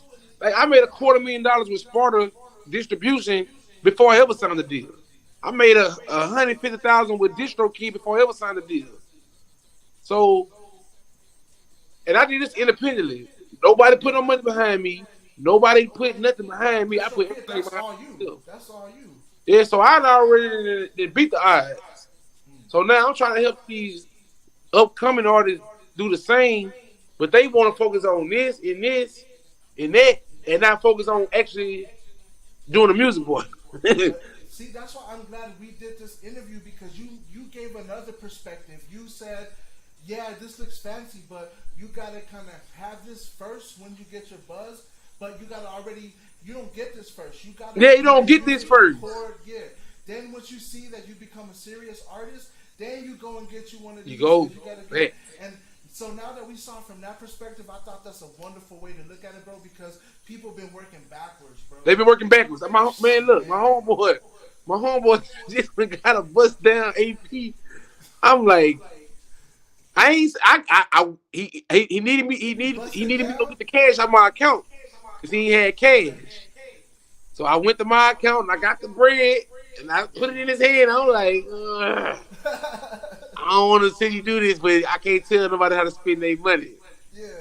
And he went got the bust down AP, and I'm like, boy, I could have used that money for something else.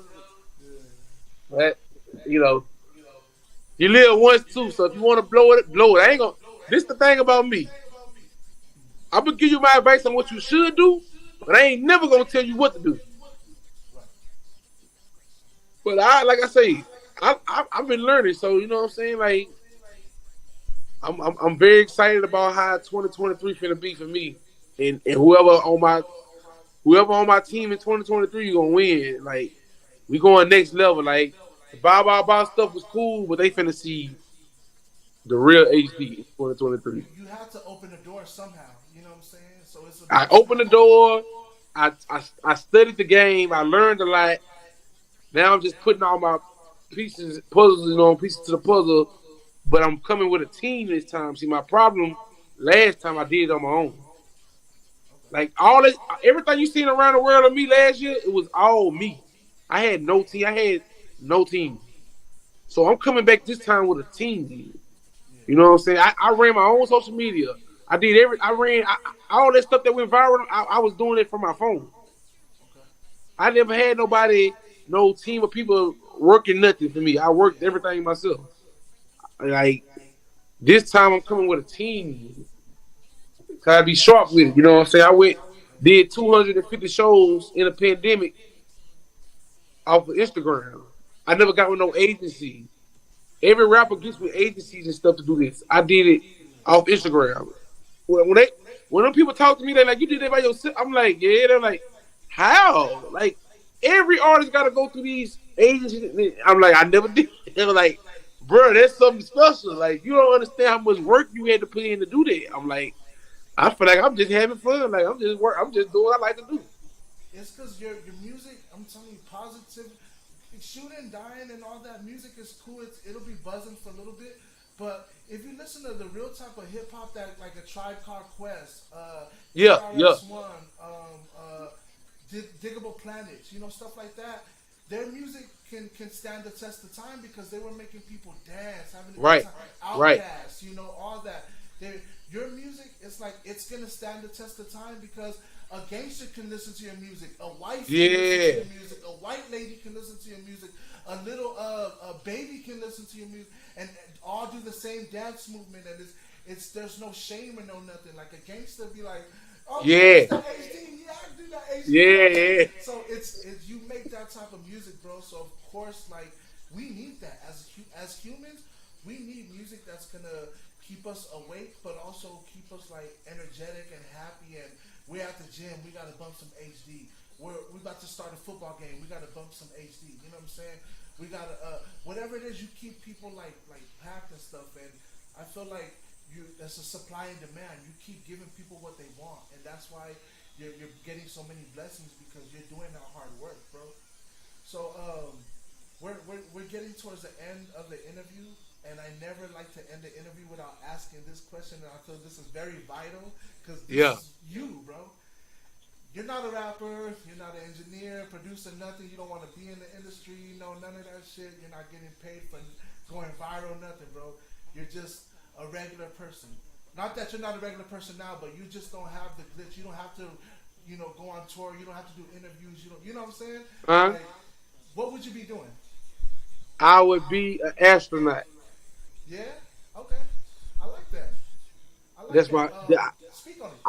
I like history, Okay. and I like science, and I like this type of stuff. So when I was a kid, I was like, I'm gonna be a rapper or an astronaut, a rapper, astronaut. But I used to study science so to the T. In like the history books, I studied it. Like I remember being in class, and people weren't paying attention, and I was paying attention. So when Bootleg Kev asked me out the blue, like, when was the Declaration of Independence? I'm like 1776. He like, how you just knew it off the top of your head? I'm like, bro, I paid attention in school. Like, Not what all was rappers, y'all though. doing when the teacher was teaching? Like, what? Yeah. I get mad when they don't be knowing the history, like a lot of stuff they don't be knowing the history of, and I be getting so mad because I'm like, bro, why wasn't y'all paying attention in school? Like, I just love it. I don't know. Did you ever see that interview Lil Wayne did on VH1 behind the music? And he was like, they were asking him, so how was it that you were straight A? Because he was a straight A student. Yeah, I was straight A student too. So the lady was asked, how was it that you were a straight A student and you were so good at music, and you're so smart and this and that, and like what was your technique? And he was like, man, if you if you see the back of the book, and it's true, the back of the math book, he said it, he was like, if you go to the back of the math book, it tells you right there how to do the problems exactly. Maybe it won't be the same numbers, but it's just numbers. Yeah, yeah. That's it. The 14 is a 13 instead, you know. But I was like, bro, Wayne taught me how to graduate ever since. Hey, real talk. This bitch is always in the back of the book every time. It always is. Bro, It's always, yeah. So I believe it, man. Louisiana folks, y'all knowledge is so strong that us like, you know, Californians, people from LA, city people and stuff, we need that around us because the knowledge that y'all can give us. That's why New York's music is so hot too, because the knowledge they can give us from different sections. You know, I love learning about the South, so I love listening to South music. I love learning about East Coast, so you know, so on and so forth. And the West, obviously, I'm here, so I listen. So it's just like you say, but I study everything. Like I study, bruh. I'm so into music. When I listen to a song, I don't just listen to the song. I need to know what year this song was made. Who was the writers? I be knowing random stuff. Like I know the emotions made "Best of My Love" in 1978. Like I be knowing stuff like that. Oh, Marvin Gaye did this and this and that. Well, yeah, Gerald Levert died in this year, but he made it. I just be knowing the most random Hey, stuff. tell me why I feel like when we kick it, bro, you gonna be like, we're gonna hear a song, you be like, fun fact, this song was like, I love it, bro. Look, it happened all the time. Look, we RP to my partner Jay Dirty. We ride on the Sprinter van headed to a concert like this about 4-5 years ago, and they was arguing with me over when Juvenile dropped the G Code album, Okay. and he was like, "No, he dropped this, that, and that." I'm like, "No, bro, I'm telling you. First it was this, it was that, and they was arguing me down. I'm like, nah, this song came out." Like, bro, no, this came out in '98 because that came out in '99. I remember like yesterday, and they went and looked it up, and the song they were talking about it came out in '98. Like I said, and it was like, how you knew that? You was only 8 years old then. I like, bro, I can remember. I remember I remember things, but I remember times by Stuff events. from 8. Yeah. I remember the events. I know exactly what I was doing when it came out and where I was and what I just be knowing. So he was trying to argue me down. I'm like, no, because in '98 I had got the CD from such and such, and when I came home I was playing blah blah blah, and they was like, bro, you was 8 years old. I'm like, yeah, I remember those because that was my favorite rapper. So I can remember from 1997 up to right now when Juvenile dropped each album and what I was doing when I went bought the album because I bought all the albums. I remember in 2005 when he dropped the "Get Your Hustle On" and with the reality check. I remember when I was doing it. I was riding my fucking daddy's Mustang, playing that CD, and I had a blue Thunderbird in 2005. Now, remind you me, I was 15 then, but I remember I had a blue Thunderbird, and I used to play reality check in my Thunderbird, and I know exactly what year it was. It was right around '05 and '06. Because Rodeo came out, I just remember everything like that. I base my life off dates, but I remember the music from them days. Like when Candy Girl came out and like stuff like that, I can remember how much I used to play the song Candy Girl so much. Like that was my favorite song as a kid. Candy Girl. I could never stop playing that song when I was a kid. When Prince dropped that in 2004, Prince dropped that song "Call My Name." Just can't stop writing songs about. I know it came out in 2004 because I remember it's my brain. Like I can't even explain how this shit stuck in my brain. So, how do you feel knowing that your music does the same thing for people? Like, oh yeah, I remember this song because that's like I heard it when I was like fixing my dad's fucking or something, you know, something like that. How does that make you feel as a artist, not just a fan no more? No, it's like a blessing, bro. Like when I meet people and they be crying to meet me. Oh, wow. And it's like it be messing me up. Like I be want to cry.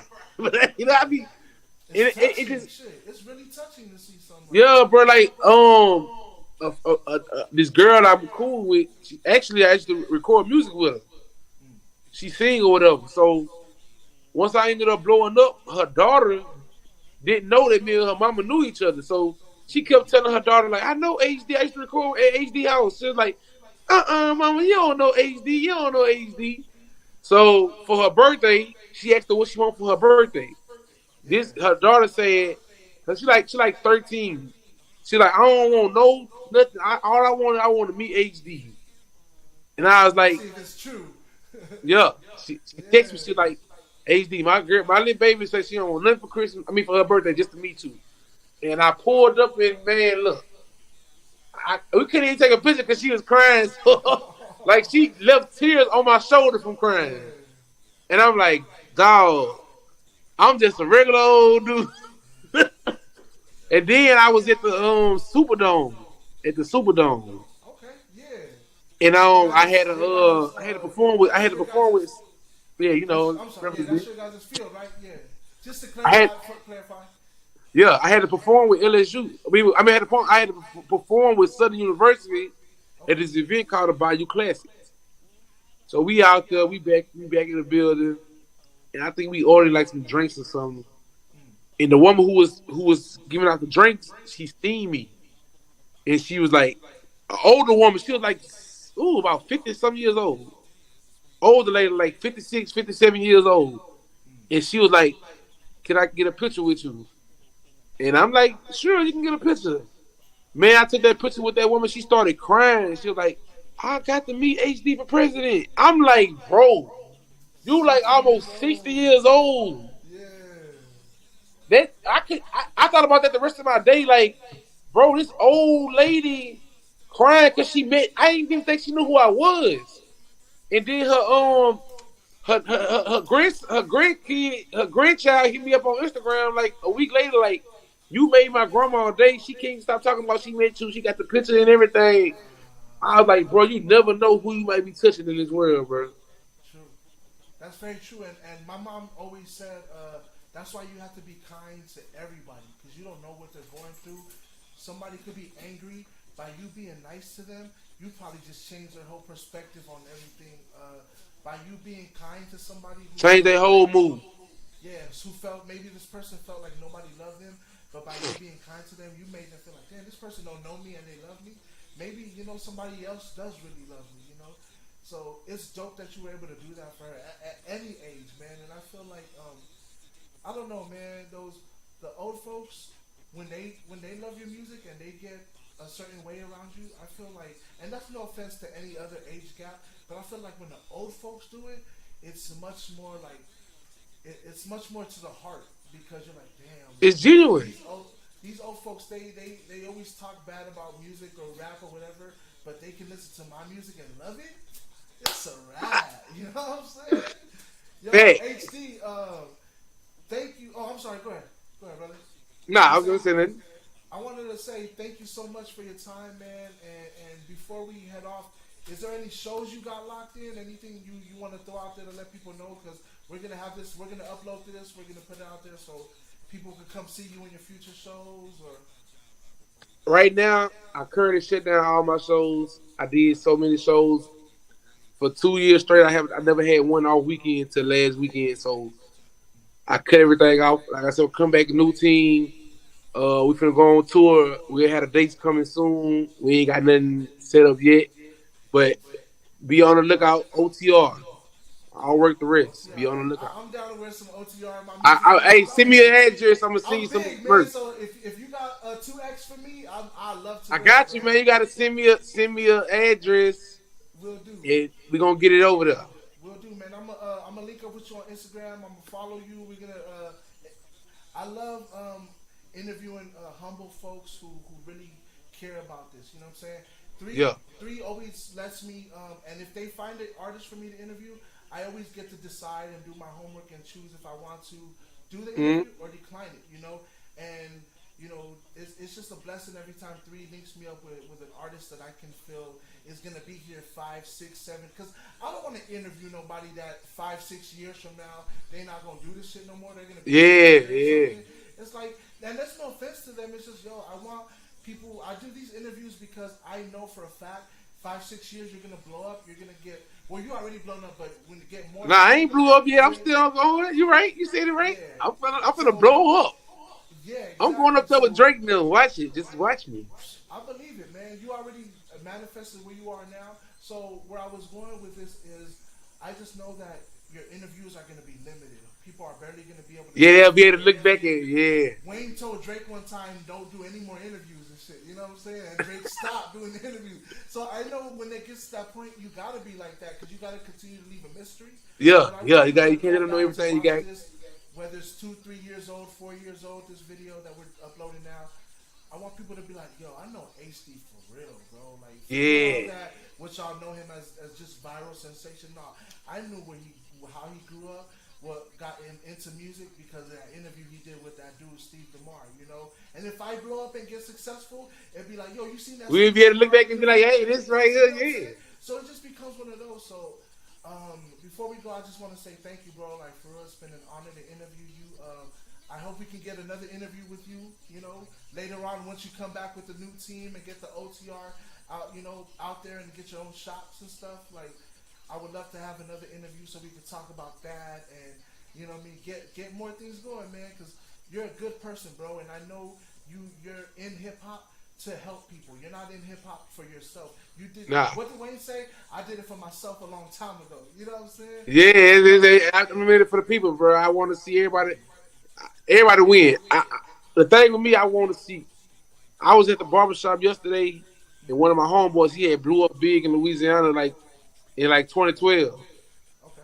He kind of like died down around 2016, and I got faith in him though. I like because we the same age, Yeah. and he kind of like what I'm saying, lost his buzz, but he still got it. And I'm just in the barbershop explaining to them why he still got it. And they're like, "You very passionate about this." I'm like, "Yeah, because I know I'm winning, but I want to see everybody else win too. So I ain't no selfish person that just want to see myself win." Yeah, because you kind of see yourself in him. You know what In I'm saying? him, So it's yeah. like you would hope the next man would want to see you win. And I get that when you.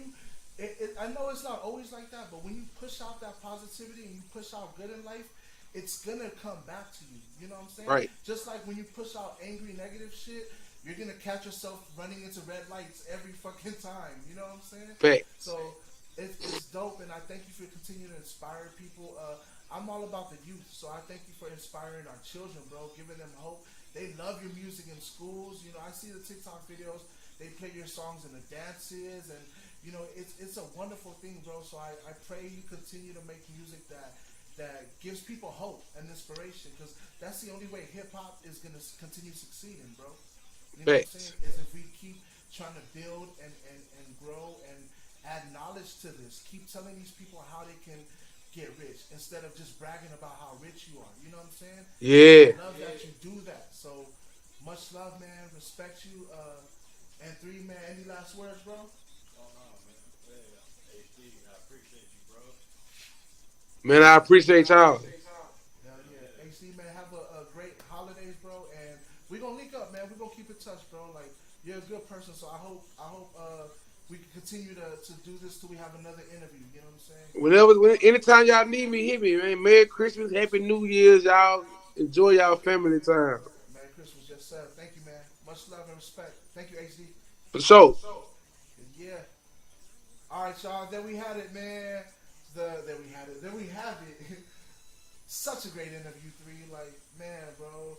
I know it's good to take gaps and time away from doing interviews because you get to miss it more and get more enthusiastic, as opposed to most people who do interviews every week. It kind of becomes like a job. This never feels like a job because I get to meet great people like that, inspiring artists who I know are in this shit for real. You know what I'm saying? Who really want to add on to this. So, once again, I know we said it already, but I want to say thank you again to HD4President. May you have a long, strong, prospering career. Continue to have one because you've already been having one. Thank you for blessing us with your presence. All the supporters, all the listeners, all the viewers, we thank y'all for tuning in every time we do an episode. Every time, even when we upload the videos, we thank y'all for watching, commenting, showing love. Down below, comment, you know, who's the next artist you want us to hear. We're going to check them out. If we rock with them, you know, we definitely going to put them on. But even artists out there, you know, please don't feel like you have to be verified or famous or you know, on certain levels like HD or Love Ghost or Baby Africa, who we recorded. We want to record. We want to interview anybody who has talent, who wants to do something with their music career, and if we can help open a certain door for you, I'm definitely gonna do that. Like I tell everybody, I'm an artist myself, and not everybody was opening doors for me. Not everybody was helping me. Three was the only one who was really, putting in the work to get people to know who I am as not only a artist, but as a human being. Let them know like Steve DeMar has a face. He's not just this rapper. He has a face. He adds to this. He adds the interviews, this and that. So I'm here to do my part, and my part is to get artists to listen to hip hop from everywhere, all regions, R&B, soul, whatever you do. Please send your music to launlockofficial@gmail.com, and we will listen. We also have people on the roster that listen to the music and will do write-ups for you, do interviews for you. If your song is hot, that's all we're gonna go off. You ain't gotta, spend millions or thousands on us to get promo. Send us your music. If it's hot, we're gonna go from there. Once again, y'all, it's your boy Steve DeMar. Shout out your boy Anthony on the track. You know what it is, man. LA on lock. Yeah!